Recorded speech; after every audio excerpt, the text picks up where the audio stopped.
വഴിവക്കിൽ ഒരു ചെറിയ മരത്തിന് പോലും ഒന്ന് സംഭവിക്കരുതെന്ന് ആഗ്രഹിക്കുന്നവളാ ഞാൻ. പക്ഷെ നിങ്ങൾ എന്നെ കൊല്ലാൻ തീരുമാനിച്ചിറങ്ങിയതല്ലേ. എന്നെ ദൈവം കാത്തതുകൊണ്ട് ഞാൻ മരിച്ചില്ല.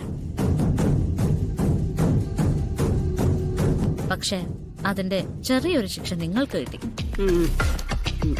എന്റെ മുത്തശ്ശി എന്ത് ചെയ്യുമ്പോഴും ഇവളോടുള്ള സ്നേഹം കൊണ്ട് ചെയ്യുന്നതാണല്ലോ പറയുന്നത്. സത്യത്തിൽ ഇവളോട് സ്നേഹം ഉണ്ടെങ്കിൽ ആവശ്യമില്ലാത്ത കാര്യങ്ങൾക്ക് ഉപദേശിച്ച് ഇവളെ വിടരുത്. ഇവൾക്ക് നല്ലത് പറഞ്ഞു കൊടുക്ക. എന്നിട്ട് ഇവള് നല്ല പെൺകുട്ടിയാണെന്ന് ആളുകളെ കൊണ്ട് പറയിപ്പിക്കും. അപ്പൊ അവര് ചോദിക്കും, ആരാ മോളെ ഇങ്ങനെ വളർത്തിയതെന്ന്.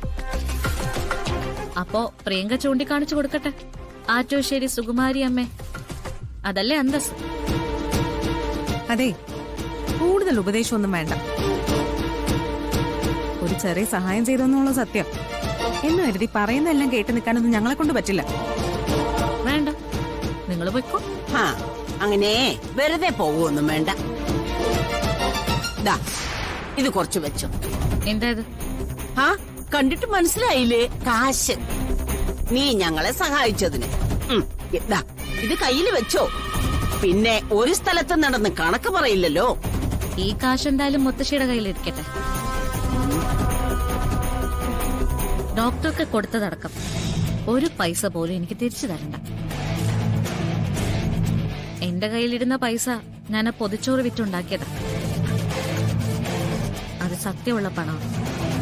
അതുകൊണ്ടൊരു കാര്യം ചെയ്തിട്ടുണ്ടെങ്കിൽ ഒരു കാരണവശാലും ദോഷം ഉണ്ടാകും. മറിച്ച് നിങ്ങൾ എനിക്ക് നീട്ടുന്ന പണം ഉണ്ടല്ലോ, ഇത് ചതിച്ച കാശ്. വരുണിന്റെ കയ്യിൽ നിന്നും തട്ടിപ്പറിച്ചെടുത്ത കാശ്.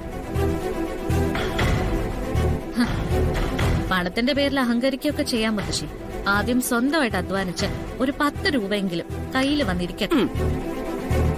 അതിനു മുൻപ് നിങ്ങൾ എന്ത് കാണിച്ചാലും അത് അനാവശ്യമാണ്, അഹങ്കാരമാണ്. പ്രിയേ, നീ സൂക്ഷിച്ചു. കുറെ നാള് കഴിയുമ്പോ നിനക്ക് മനസ്സ് തിരുത്താൻ തോന്നുന്നൊരു സമയമുണ്ടാവും. ഈ മുത്തശ്ശിയുടെ വാക്കും കേട്ടാണ് നടക്കുന്നെങ്കിൽ ലോകത്തുള്ള സകല മനുഷ്യരും ആ സമയത്തിനകം നിന്നെ വെറുത്തിട്ടുണ്ടാവും.